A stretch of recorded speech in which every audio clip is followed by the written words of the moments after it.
అది నిష్ట కాదు. ఎవరు నువ్వు? సర్వ పరిపూర్ణ చైతన్య సాక్షి నీవు. 8 శరీరాలు నేను కాదు. స్థూల సూక్ష్మ కారణ మహాకారణ శరీరము నేను కాదు. ఈశ్వర తనువులు 4 ఉన్నాయి. విరాట్ హిరణ్య గర్భ అవ్యాకృత మూల ప్రకృతి అవి నేను కాదు. అష్టాత్మలు ఉన్నాయి. ఆత్మ, జీవాత్మ, అంతరాత్మ, శుద్ధాత్మ, సిద్ధాత్మ, సదాత్మ, ప్రత్యేగాత్మ, పరమాత్మ. ఇవి కూడా నేను కాదు. ఎవరు నువ్వు? సర్వ పరిపూర్ణ సాక్షి ఆనందంగా ఉండేవాడని నేను. మీకు కూడా దుఃఖం వచ్చినా బాధ వచ్చినా మేమేమన్నా పాపులమా దుర్మార్గులమా? బ్రహ్మస్వామి కంటే బాగా ఆనందం అనుభవించాలని నా పైన ఈర్ష్య పెట్టుకోండి. ఆ స్వామి ఒకడైనా అనుభవించేది, మనం ఎందుకు అనుభవించకూడదు? ఏది ఆనందం? ఆనందం ఎండైనా ఆనందంగానే ఉండదు. మా తమ్ముడు అంటాడు, ఎట్లా ఓర్పు అన్నా నీకు? ఆడికి భోంచేసి వచ్చినావు, రాత్రి అంతా నిద్ర నేర్చుకున్నావు, మళ్ళా ప్రయాణంలో నీ ప్రయాణం చేస్తూ బాధపడతాను. ఆడ ఆనందం ప్రయాణంలో కారైనా ఆనందపడతా, బస్సు అయినా నడిచి కూడా నా కాళ్ళకి ఇంకా మోకాలు నొప్పులు లేవు, హాయిగా నడిచి వెళ్ళిపోతాం. మధ్యాహ్నం అన్నం తిని ఆ టవర్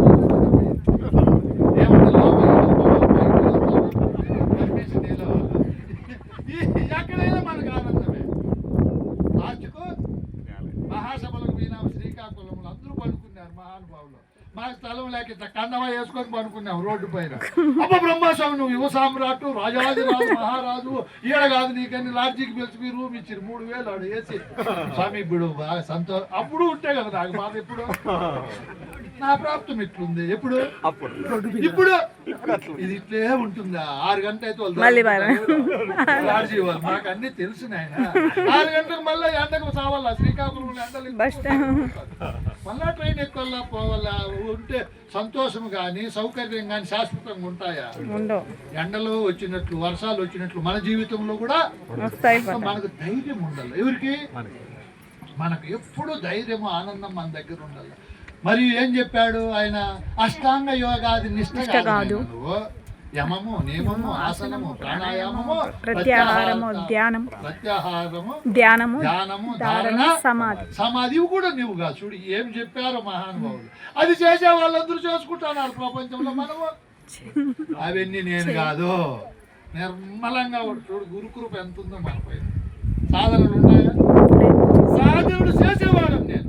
సాధనలు మాత్రమే నేను కాదు. అష్టపురములు కాదు, అష్టపురములు కాదు, అష్టబలములు కాదు. అష్టపురాలు ఉన్నాయి నా దగ్గరే. ఇంద్రపురం ఉంది, మరియు అగ్నిపురం ఉంది, యమపురం ఉంది, నైరుతిపురం ఉంది, వాయుపురం ఉంది, వరుణపురం ఉంది, ఈశాన్యపురము, కుబేరపురం ఉంది, ఈశ్వరుడుపురము ఉంది. అది నేను పురాలు నేను కాదు. మూర్తులు నేను కాదు. ఆ 8 మూర్తులు ఇంద్రుడు, మరియు అగ్నిదేవుడు, యముడు, నైరుతీశ్వరుడు, వాయు, ఈశ్వరుడు, కుబేరుడు నేను. అష్టమదములు నాకు లేవు. ఏ మదములు లేవు? లేవని వట్టి మాటలతో కాదు, లేకుండానే పోవాలి. రూపమదం ఉండకూడదు. ఈ భలే డేంజర్. ఇవి 8 త్రాసులే వేస్తారు. రూపము, యవ్వనము, విద్య, కులము, మరియు సౌశీల్యము, సంపదలు, అధికారము, ఇంకా మదాలు. నేను శిష్టాచారుడును, తపోమదము. ఇవన్నీ ఒక ఎత్తి వచ్చే గురుమదం ఒకటే వాటిని నచ్చేస్తాను. నేను గురువును అనేది 9వ మదం. ఇది ప్రమాదకరమైంది. మేము గురువులం అంటే అది సామాన్యమైంది కాదు. ఇది నువ్వు గురువు, ఎవరికి నువ్వు గురువు?